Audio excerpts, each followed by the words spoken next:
നമസ്കാരം. Raft of ഫുട്ബോളിലേക്ക് അവർക്കും സ്വാഗതം. യുവേഫ ചാമ്പ്യൻസ് ലീഗിന്റെ പ്ലേ ഓഫ് ഫിക്സർ നിർണയ നറുക്കെടുപ്പൊക്കെ കഴിഞ്ഞല്ലോ. ഇപ്പോൾ പ്ലേ ഓഫ് ആരൊക്കെ തമ്മിലാണെന്നുള്ളത് സെറ്റായിരിക്കുകയാണ്.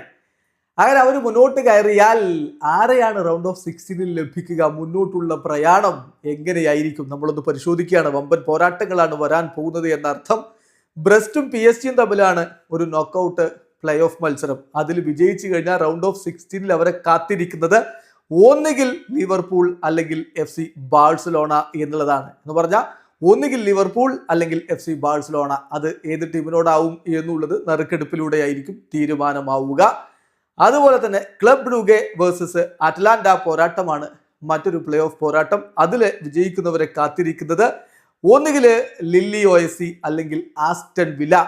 Manchester city versus Real Madrid പോരാട്ടം എല്ലാവരും പ്ലേ ഓഫിൽ ആകാംക്ഷയോട് കൂടി ഉറ്റുനോക്കുന്ന പോരാട്ടമാണ്. അതിലെ വിജയികളെ കാത്തിരിക്കുന്നത് ആരാണെന്ന് അറിയാമോ? ഒന്നുകിൽ അത്ലറ്റിക്കോ മാഡ്രിഡ് അല്ലെങ്കിൽ buyer Leverkusen.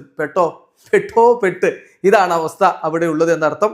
Juventus versus PSV പോരാട്ടമാണ് മറ്റൊരു പ്ലേ ഓഫ് പോരാട്ടം. അതിലെ വിജയികളെ കാത്തിരിക്കുന്നത് ആഴ്സണലോ അല്ലെങ്കിൽ ഇന്റർ മിലാനോ ആണ്.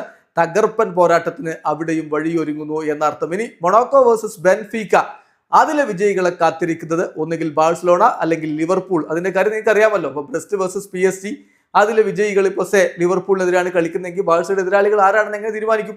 അപ്പോൾ മറ്റേ ബ്രാക്കറ്റിലുള്ള കളിയിലെ വിജയികൾ വരും. മൊണാക്കോ വേഴ്സസ് ബെൻഫിക്ക, അതിലെ വിജയികൾ വരും. അപ്പോൾ അതുകൊണ്ടാണ് വീണ്ടും ഇതേ ഒരു ബ്രാക്കറ്റ് തന്നെ വരുന്നത് എന്ന കാര്യം ശ്രദ്ധിക്കുക. നമ്മൾ ഇത് നേരത്തെ ഈ ഒരു ഫിക്സർ വിശദീകരിക്കുന്ന വീഡിയോ നറുക്കെടുപ്പിന് മുമ്പ് ചെയ്തപ്പോൾ വിശദമായി പറഞ്ഞതാണ്.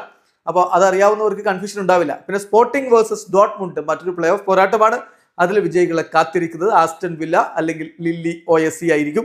Then Celtic versus Bayern Munich, ആ പോരാട്ടത്തിലെ വിജയികളെ കാത്തിരിക്കുന്നത് buyer Leverkusen or Atletico Madrid, ഇതിലേതെങ്കിലും ഒരു ടീമായിരിക്കും.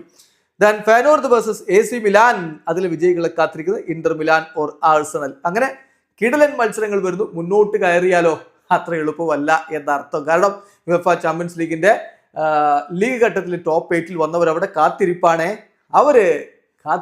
ഈ പ്ലേ ഓഫിലെ വിജയികളെയും കാത്ത്. എന്തായാലും പ്ലേ ഓഫ് വിജയം കഴിഞ്ഞാൽ പിന്നൊരു നറുക്കെടുപ്പ്. അതിൽ നിന്നാണ് ഈ പേരിൽ ആരാണ് എതിരാളി എന്നുള്ളത് വ്യക്തമാവുക. വീഡിയോ അവസാനിക്കുന്ന ഫുട്ബോൾ ലോകത്തെ കൂടുതൽ വിശേഷങ്ങളുമായി റാഫ്റ്റ് ഓഫ്